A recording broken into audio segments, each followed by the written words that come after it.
Well, hello, Steve. How are Hey, you? I'm terrific, Anna. Thanks very much for inviting me here. Thanks for coming Yeah. for our very first episode of Tech Bytes, our podcast where we talk about relevant topics around technology, around cybersecurity, around specific industries. And Yep. so today, really keen to get your insights around the critical infrastructure space. To start off, can you kind of give us a bit of background as to who you are Sure. and your piece in that? Well, I'm probably an oddity for a podcast that's focused on tech because I'm an arts graduate, right, with history and political science majors. But I come to this through my association with David, who's an ambassador for Critical Infrastructure Information Sharing and Analysis Centre Australia, and we might talk about that a bit later. But my background is as a career intelligence officer. I spent 35 years in the Australian Army as such, rising to reasonably senior ranks, I guess, and have been involved in the intelligence profession really almost from day one, and have served in a variety of places, from our strategic agencies to in operational theatres, and pretty much everything in between. Why is that relevant? Why am I here? Because our operation, CORSAC, is fundamentally an intelligence operation. And we'll talk about intelligence and sharing and how that's important, but that's me in a nutshell. And then we also have David G. If you want to do a quick intro on Oh gosh, no, please. yourself. No. We don't have No, to. don't need to. No, most people know me, but I've been around industry and as a CEO and CISO, and retired from Macquarie last year. 4th of July was my Independence Day, and so I've been doing a number of advisory things and fun things since then, and one of them is working with Jay's Careers. So my first question for you is, from your experience and your perspective, how would you define the current state of cybersecurity within critical infrastructure today? Well, that's a good question, and you can approach that from any number of angles. So what are your metrics? What are your measurements? So if you wanted to measure it by the degree of government involvement and intervention, you might say that our cybersecurity state is pretty high because there's quite a lot of legislation, there's quite a bit of regulation, and there's some very good work occurring in Home Affairs, and there's good work occurring in ACSC. And so if you look at that, you'd say, things must be peachy. If you look at the state of investment in entities, particularly large entities in the financial sector or large entities in other sectors of critical infrastructure, you might also be tempted to say, things are good because we're making lots of investments. There's a really rich marketplace of products and options. Yeah. And so the state is good. But then you've got the cold light of day comes upon you, and you look at the incidences, and you think that it's actually perhaps not that great, and we could certainly do better. And I could rattle off any number of cybersecurity incidences, obviously. The Media Secure is probably the biggest, most recent one. May 2024, 12.9 million accounts compromised. Terabytes of data gone to the dark web. And incidents such as that are the ones we know about. The threat actors out there, particularly state actors, are potentially doing things on our systems that we're not even aware of.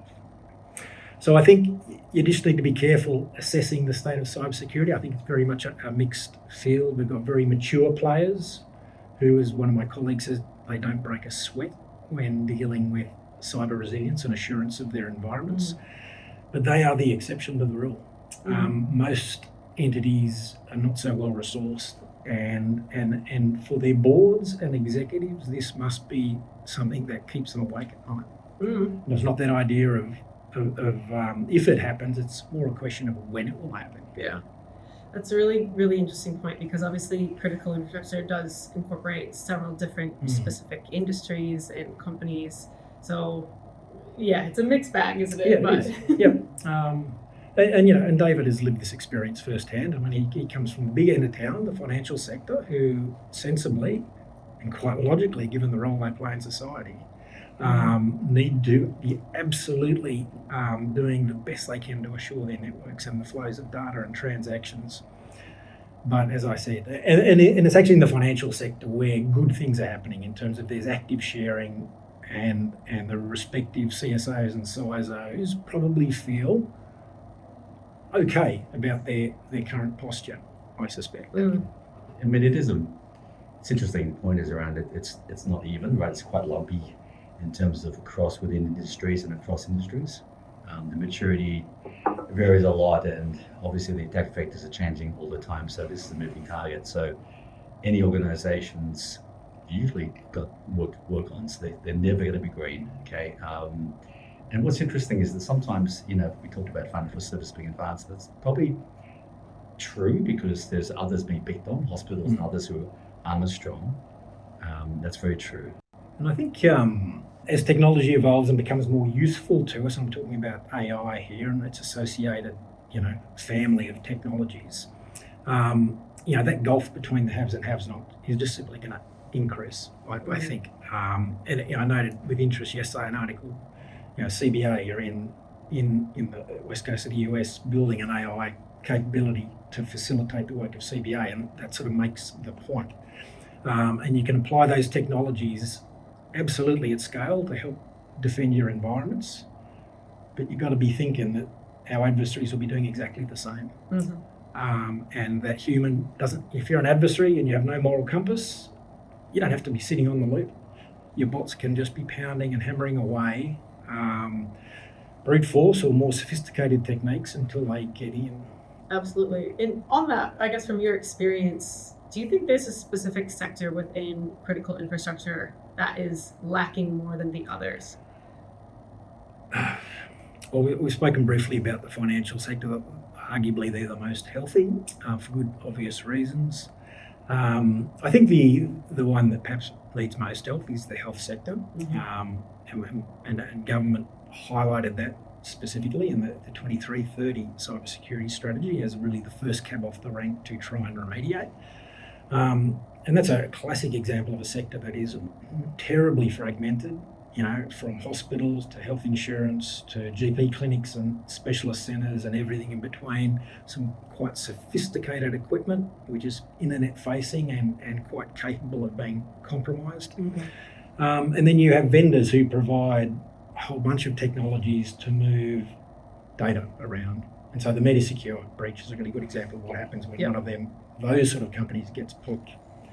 And so it's a really complex space that to use cyber terminology, the attack surface is broad and fragmented.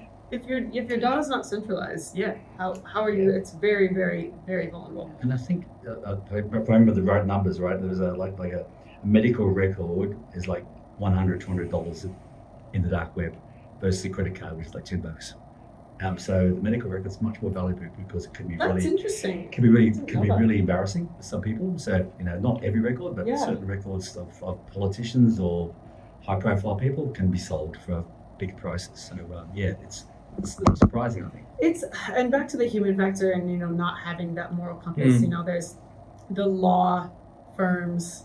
That's another thing. Very personal information. That's an area that's lacking.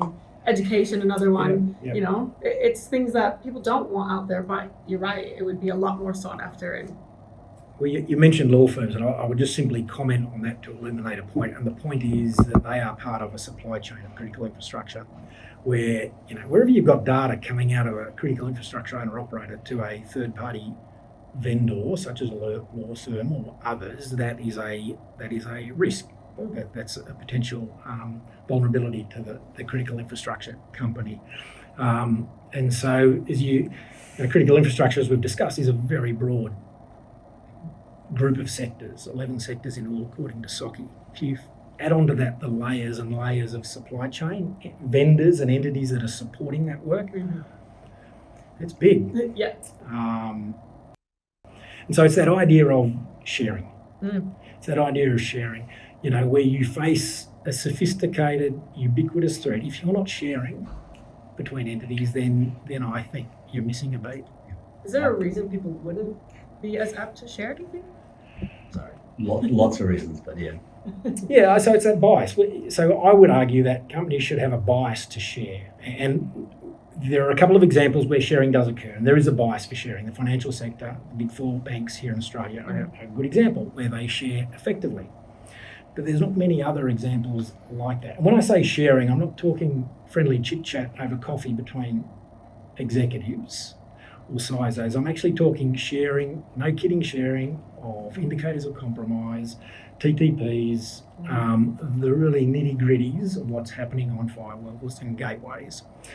So it's a matter of switching bias. So, let's have a bias towards sharing. And if you have to take a little bit of a risk with that, then so be it, because you're going to receive more in return. And our argument from CISEC's point of view, we're trying to convince the larger end of town, those with mature environments, resilient environments, to work with smaller players to help them become more capable.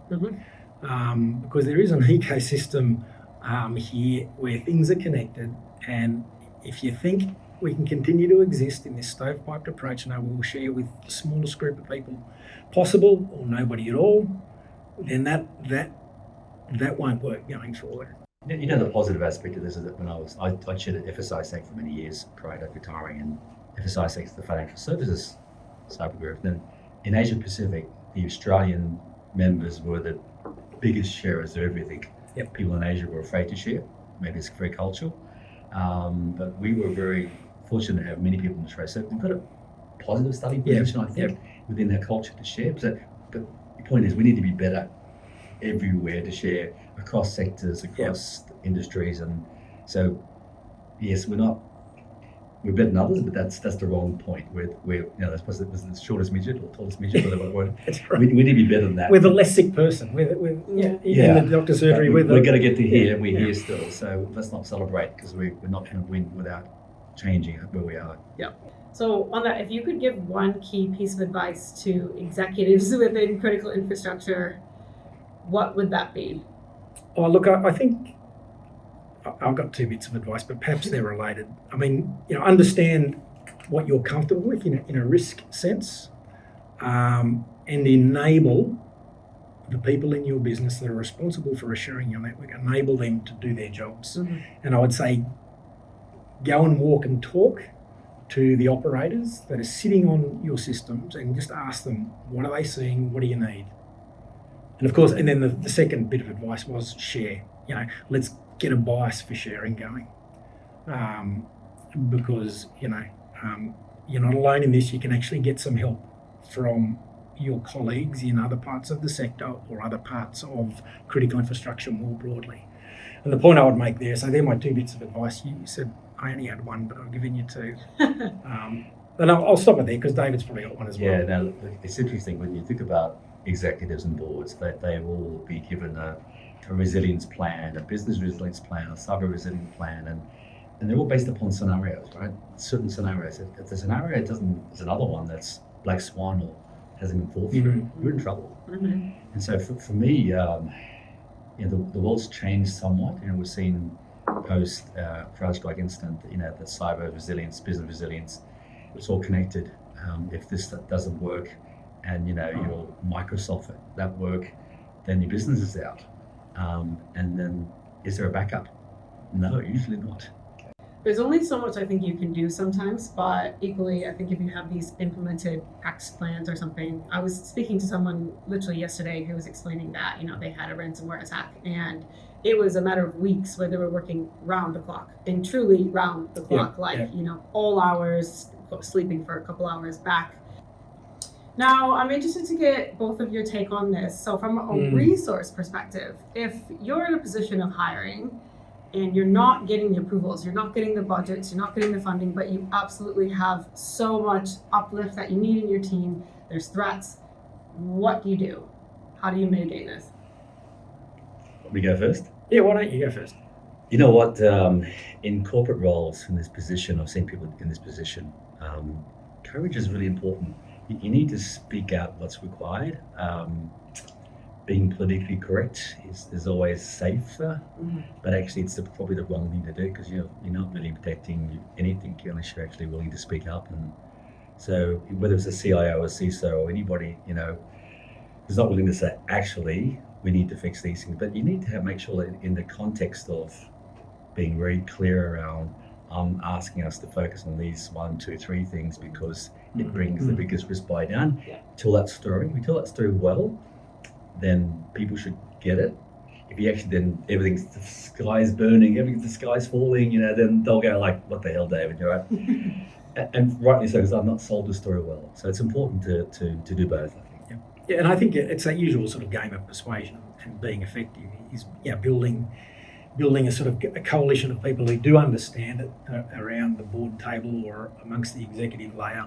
And as you say, boiling complexity down into simple things. We need to do these things as a bare minimum, and here are some options. If we've only got so much spend available, I'd recommend we move some cash over here and go deep here, and maybe look at some value for money options where we can afford to risk manage. But yeah, I mean, you can't take no for an answer, is the bottom line. So you need to find a way. Yep. But it is like any business case development. You want to be helping the decision makers make it easy for them to make a choice. Mm-hmm. Bear in mind too, I've been a CEO and a CISO, so most CEOs would be annoyed with the CISOs getting their way and having all the budget and spending money every year and never finishing, right? So they're like, I want to spend my money on my cool digital AI toy, but you guys using all the money, all the spare cash, and my budget's reduced. You got increases this year, so there's a bit of tension and friction happens there. But yeah, it's and often CISOs aren't very good at being able to articulate the cyber quantification aspects of it, and to say if we spend this $1 million or $5 million, I get 10 million reduction. Then I'm able to do that very well, and so that requires a bit of work, I think, for CISOs to be better at that. And I think, the cyber marketplace in Australia is pretty rich. There's lots of offerings, I think. Just being critically minded in terms of the option that you go with, because there's more often than not a more affordable option that probably delivers the same thing. But don't get complacent around this. Go and talk to people and just find out if your vendor is a bit expensive, hold them to account. Come and join an not-for-profit like CISEC, where we offer what we like to think is a value for money proposition. But complacency is one of the problems that we get. Set and forget with your vendors or your solutions is an accident waiting to happen, in my view.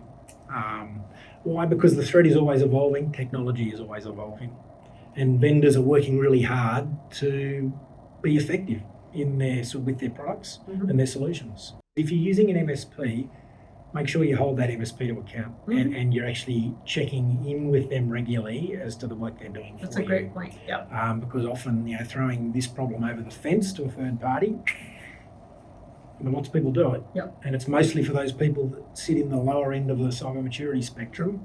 You just need to be making sure that you are monitoring and evaluating their performance.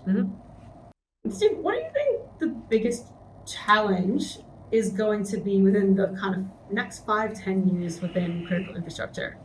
And if there's multiple, that's okay. Where do you start, right? We've spoken a bit about the threat environment and how that's just going to become more challenging as technology is applied.